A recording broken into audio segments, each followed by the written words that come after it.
بسم اللہ الرحمن الرحیم اللہم صل علی محمد وعلی آل محمد کما صلیت علی ابراہیم وعلی آل ابراہیم انک حمید مجید اللہم بارک علی محمد وعلی آل محمد کما بارکت علی ابراہیم وعلی آل ابراہیم انک حمید مجید۔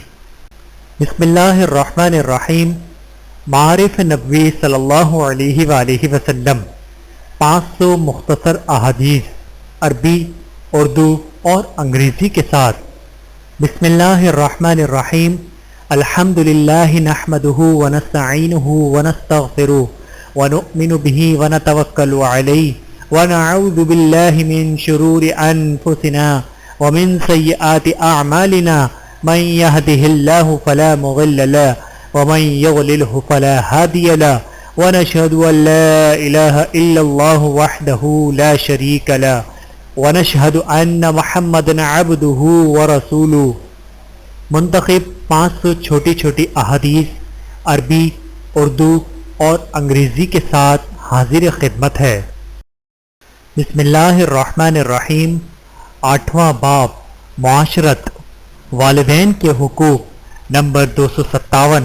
حضرت انس رضی اللہ تعالیٰ عنہ بیان کرتے ہیں، نبی کریم صلی اللہ علیہ وآلہ وسلم سے کبیرہ گناہوں کے بارے میں پوچھا گیا۔ آپ صلی اللہ علیہ وآلہ وسلم نے فرمایا، 1 اللہ کے ساتھ شرک، 2 والدین کی نافرمانی، 3 کسی کا ناحق قتل، 4 اور جھوٹی گواہی۔ بحوالہ صحیح بخاری، حدیث نمبر 2653۔ نمبر 258۔ حضرت عبداللہ بن مسعود رضی اللہ تعالیٰ عنہ بیان کرتے ہیں کہ رسول اللہ صلی اللہ علیہ وآلہ وسلم نے فرمایا، اعمال میں سے بہترین کام نماز کا بر وقت ادا کرنا اور والدین سے حسن سلوک ہے۔ بحوالہ صحیح مسلم، حدیث نمبر 85۔ نمبر 259۔ حضرت عبداللہ بن عمر رضی اللہ تعالیٰ عنہ بیان کرتے ہیں کہ رسول اللہ صلی اللہ علیہ وآلہ وسلم نے فرمایا، والد کی رضامندی میں اللہ کی رضا ہے اور والد کی ناراضگی میں اللہ کی ناراضگی ہے۔ بحوالہ جامع ترمذی، حدیث نمبر 1899۔ نمبر 260۔ حضرت ابو امامہ رضی اللہ تعالیٰ عنہ بیان کرتے ہیں کہ رسول اللہ صلی اللہ علیہ وآلہ وسلم نے فرمایا، ایک آدمی نے پوچھا، یا رسول اللہ صلی اللہ علیہ وآلہ وسلم، والدین کا اپنی اولاد پر کیا حق ہے؟ آپ صلی اللہ علیہ وآلہ وسلم نے فرمایا، یہ دونوں تمہاری جنت یا جہنم کا باعث ہیں۔ بحوالہ سنن ابن ماجہ، حدیث نمبر 3662۔ اولاد کی کمائی ماں باپ کے لیے جائز ہے۔ نمبر 261۔ حضرت عائشہ رضی اللہ تعالیٰ عنہ بیان کرتی ہیں کہ رسول اللہ صلی اللہ علیہ وآلہ وسلم نے فرمایا، بلا شبہ سب سے زیادہ پاکیزہ رزق وہ ہے جو آدمی خود اپنی محنت سے کما کر کھائے، ہاں اس کی اولاد بھی اس کی کمائی ہی ہے۔ بحوالہ سنن ابی داود، حدیث نمبر 3528۔ نمبر 262۔ حضرت عائشہ رضی اللہ تعالیٰ عنہ بیان کرتی ہیں کہ رسول اللہ صلی اللہ علیہ وآلہ وسلم نے فرمایا، لہذا تم اولاد کے مال سے کھا سکتے ہو۔ بحوالہ سنن ابی داود، حدیث نمبر 3529۔ والد بیٹے کے مال پر بھی حق رکھتا ہے۔ نمبر 263۔ حضرت عبداللہ بن عمر رضی اللہ تعالیٰ عنہ بیان کرتے ہیں کہ رسول اللہ صلی اللہ علیہ وآلہ وسلم نے فرمایا، تم بھی والد کے ہو اور تمہارا مال بھی تمہارے والد کے لیے ہے۔ بحوالہ سنن ابی داود، حدیث نمبر 3530۔ اولاد کے حقوق، نمبر 264۔ حضرت عائشہ رضی اللہ تعالیٰ عنہ بیان کرتی ہیں، رسول اللہ صلی اللہ علیہ وآلہ وسلم نے ہمیں حکم دیا کہ ہم لڑکے کی طرف سے 2 بکریوں اور لڑکی کی طرف سے 1 بکری کا عقیقہ کریں، کیونکہ صدقہ بلاؤں کو ٹالتا ہے۔ بحوالہ سنن ابن ماجہ، حدیث نمبر 3163۔ نمبر 265۔ حضرت ابی درداء رضی اللہ تعالیٰ عنہ بیان کرتے ہیں کہ رسول اللہ صلی اللہ علیہ وآلہ وسلم نے فرمایا، قیامت کے دن تمہیں تمہارے اور تمہارے آبا کے نام سے پکارا جائے گا، اس لیے اچھے اچھے نام رکھو۔ بحوالہ سنن ابی داود، حدیث نمبر 4948۔ نمبر 266 حضرت عبداللہ بن عمر رضی اللہ تعالیٰ عنہ بیان کرتے ہیں کہ رسول اللہ صلی اللہ علیہ وآلہ وسلم نے فرمایا جب 7 برس کے ہو جائیں تو اپنی اولاد کو نماز کا حکم دو، اور جب وہ 10 برس کے ہو جائیں اور نماز نہ پڑھیں تو انہیں سزا دو اور انہیں الگ الگ بستروں میں بھی سلایا کرو۔ بحوالہ سنن ابی داود حدیث نمبر 495 اولاد میں عدل ضروری ہے۔ نمبر 267 حضرت نعمان بن بشیر رضی اللہ تعالیٰ عنہ بیان کرتے ہیں کہ رسول اللہ صلی اللہ علیہ وآلہ وسلم نے فرمایا اپنی اولاد کے درمیان انصاف کیا کرو، اپنے لڑکوں کے درمیان انصاف کیا کرو۔ بحوالہ سنن ابی داود حدیث نمبر 3544 لڑکیوں کی فضیلت۔ نمبر 268 حضرت عائشہ رضی اللہ تعالیٰ عنہ بیان کرتی ہیں کہ رسول اللہ صلی اللہ علیہ وآلہ وسلم نے فرمایا جو شخص ان بیٹیوں کے ذریعے ذرا بھی آزمائش میں مبتلا کیا گیا اس کے لیے یہی بیٹیاں دوزخ کی آگ کے لیے آڑ بن جائیں گی۔ بحوالہ صحیح بخاری حدیث نمبر 1418 اولاد سے محبت۔ نمبر 269 حضرت ابو ہریرہ رضی اللہ تعالیٰ عنہ بیان کرتے ہیں کہ رسول اللہ صلی اللہ علیہ وآلہ وسلم نے اقرا بن حابس تمیمی رضی اللہ تعالیٰ عنہ کی موجودگی میں حسن بن علی رضی اللہ تعالیٰ عنہ کو بوسہ دیا۔ اس پر حضرت اقرا رضی اللہ تعالیٰ عنہ نے کہا میرے 10 لڑکے ہیں لیکن میں نے کبھی ان کا بوسہ نہیں لیا۔ اس پر رسول اللہ صلی اللہ علیہ وآلہ وسلم نے اس کی طرف دیکھا اور فرمایا جو رحم نہیں کرتا اس پر رحم نہیں کیا جاتا۔ بحوالہ صحیح بخاری حدیث نمبر 5997 لڑکیوں کی پرورش۔ نمبر 270 حضرت انس رضی اللہ تعالیٰ عنہ بیان کرتے ہیں کہ رسول اللہ صلی اللہ علیہ وآلہ وسلم نے فرمایا جو شخص 2 بچیوں کی جوانی کے زمانے تک پرورش کرے گا تو وہ شخص اور میں قیامت کے دن اس طرح ساتھ ہوں گے۔ یہ کہتے ہوئے آپ صلی اللہ علیہ وآلہ وسلم نے اپنی انگلیوں کو ملا کر دکھایا۔ بحوالہ صحیح مسلم حدیث نمبر 2631 لڑکوں اور لڑکیوں میں برابری۔ نمبر 271 حضرت عبداللہ بن عباس رضی اللہ تعالیٰ عنہ بیان کرتے ہیں کہ رسول اللہ صلی اللہ علیہ وآلہ وسلم نے فرمایا جس شخص کے لڑکی ہو اور وہ نہ اسے زندہ درگور کر کے اور نہ اس کے ساتھ حقارت آمیز سلوک کرے اور نہ اس لڑکی پر اپنے لڑکے کو ترجیح دے تو اللہ تعالیٰ اسے جنت میں داخل فرمائے گا۔ بحوالہ سنن ابی داود حدیث نمبر 1140 لڑکیوں کے ساتھ حسن سلوک۔ حضرت عائشہ رضی اللہ تعالیٰ عنہ بیان کرتی ہیں کہ رسول اللہ صلی اللہ علیہ وآلہ وسلم نے فرمایا جو شخص ان لڑکیوں کے ذریعے اللہ تعالیٰ کی طرف سے ذرا بھی آزمائش میں مبتلا کیا گیا تو یہ لڑکیاں اس کے لیے دوزخ سے نجات کا ذریعہ بنیں گی۔ بحوالہ صحیح بخاری حدیث نمبر 5995 وراثت اور وصیت۔ نمبر 273 حضرت عبداللہ بن عباس رضی اللہ تعالیٰ عنہ بیان کرتے ہیں کہ رسول اللہ صلی اللہ علیہ وآلہ وسلم نے فرمایا قرآن کے مقررہ کردہ حصوں کو ان کے مستحقین کو عطا کرو، پھر جو مال بچ جائے وہ قریب ترین مرد رشتہ داروں میں اسبات کے لیے ہے۔ بحوالہ صحیح بخاری حدیث نمبر 6732 حبہ یعنی تحفہ دے کر واپس لینا جائز نہیں۔ نمبر 274 حضرت عبداللہ بن عباس رضی اللہ تعالیٰ عنہ بیان کرتے ہیں کہ رسول اللہ صلی اللہ علیہ وآلہ وسلم نے فرمایا تحفہ دے کر واپس لینے والا اس کتے کی طرح ہے جو قے کر کے خود چاٹ لیتا ہے۔ بحوالہ صحیح بخاری حدیث نمبر 2589۔ نمبر 275 حضرت عبداللہ بن عمر رضی اللہ تعالیٰ عنہ بیان کرتے ہیں کہ رسول اللہ صلی اللہ علیہ وآلہ وسلم نے فرمایا کسی مسلمان کے لیے مناسب نہیں کہ اس کی ملکیت میں کوئی ایسی چیز ہو جس کے بارے میں وہ وصیت کرنا چاہتا ہے اور وہ بغیر وصیت تحریر کیے 2 راتیں گزار دے۔ بحوالہ صحیح بخاری حدیث نمبر 2738 دوسروں کی وراثت ہڑپ کرنے والا دوزخی ہے۔ نمبر 276 حضرت انس رضی اللہ تعالیٰ عنہ بیان کرتے ہیں کہ رسول اللہ صلی اللہ علیہ وآلہ وسلم نے فرمایا جو اپنے وارث کو وراثت سے محروم کر دے اللہ تعالیٰ اسے روز قیامت جنت کی میراث سے محروم کر دے گا۔ بحوالہ سنن ابن ماجہ حدیث نمبر 2703۔ احسان شناسی نمبر 277۔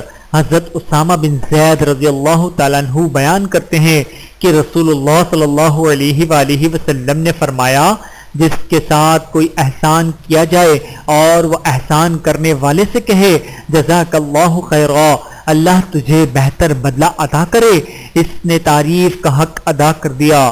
بحوالہ سنن ترمذی حدیث نمبر 2035۔ صلہ رحمی یعنی رشتہ داروں سے حسن سلوک نمبر 278۔ حضرت جبیر بن مطعم رضی اللہ تعالیٰ عنہ بیان کرتے ہیں کہ رسول اللہ صلی اللہ علیہ وآلہ وسلم نے فرمایا قطع رحمی کرنے والا یعنی رشتہ داروں سے تعلقات بگاڑنے والا جنت میں داخل نہیں ہوگا۔ بحوالہ صحیح مسلم حدیث نمبر 2556۔ نمبر 279۔ حضرت عائشہ رضی اللہ تعالیٰ عنہ بیان کرتی ہیں کہ رسول اللہ صلی اللہ علیہ وآلہ وسلم رشتہ داری رحمان سے ملی ہوئی شاخ ہے جو شخص اسے جوڑے میں اس سے جڑ جاتا ہوں اور جو رشتوں سے قطع تعلق کرے میں اس سے قطع تعلق کر لیتا ہوں۔ بحوالہ صحیح بخاری حدیث نمبر 5989۔ نمبر 280۔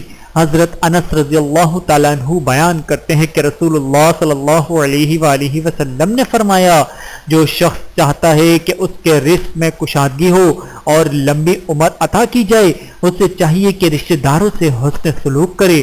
بحوالہ صحیح بخاری حدیث نمبر 5986۔ نمبر 281۔ حضرت عائشہ رضی اللہ تعالیٰ عنہ بیان کرتی ہیں کہ رسول اللہ صلی اللہ علیہ وآلہ وسلم نے فرمایا رشتہ داری عرش کے ساتھ لٹکی ہوئی ہے اور دعا اور بد دعا کے ساتھ کہتی ہے جو مجھے جوڑے رکھے گا اللہ اس کو جوڑ دے اور جو مجھے کاٹے گا اللہ اس کو کاٹ دے۔ بحوالہ صحیح مسلم حدیث نمبر 2555۔ نمبر 282۔ حضرت عبداللہ بن عمر رضی اللہ تعالیٰ عنہ بیان کرتے ہیں کہ رسول اللہ صلی اللہ علیہ وآلہ وسلم نے فرمایا صلہ رحمی یہ نہیں ہے کہ برابری کا معاملہ کیا جائے بلکہ صلہ رحمی کرنے والا تو وہ شخص ہے جس سے قطع تعلق کی جائے اور اس کے باوجود وہ رشتوں کو جوڑے رکھے۔ بحوالہ صحیح بخاری حدیث نمبر 5991۔ مال میں حقداروں کی ترتیب نمبر 283۔ رسول اللہ صلی اللہ علیہ وآلہ وسلم نے فرمایا تم میں کوئی تنگ دست ہو تو اسے اپنے آپ سے ابتدا کرنی چاہیے پھر اگر اس کے بعد بھی زائد ہو تو اپنے اہل و عیال پر خرچ کرنا چاہیے اور اگر اس کے بعد بھی زائد ہو تو اپنے رشتہ داروں پر خرچ کرنا چاہیے۔ بحوالہ صحیح مسلم حدیث نمبر 997۔ عورت کی اجازت کے بغیر نکاح نہیں ہوتا۔ نمبر 284۔ حضرت ابو ہریرہ رضی اللہ تعالیٰ عنہ بیان کرتے ہیں کہ رسول اللہ صلی اللہ علیہ وآلہ وسلم نے فرمایا بیوہ اور متعلقہ عورت کا نکاح نہیں کیا جائے گا جب تک اس کی رائے نہ لی جائے اور کنواری لڑکی کا نکاح نہ کیا جائے جب تک اس سے اجازت نہ لے لی جائے۔ بحوالہ صحیح بخاری حدیث نمبر 5136۔ نکاح شغار حرام ہے۔ نمبر 285۔ حضرت عبداللہ بن عمر رضی اللہ تعالیٰ عنہ بیان کرتے ہیں کہ رسول اللہ صلی اللہ علیہ وآلہ وسلم نے اولے بدلے کے نکاح سے منع فرمایا ہے۔ بحوالہ صحیح بخاری حدیث نمبر 5112۔ شوہر کے حقوق نمبر 286۔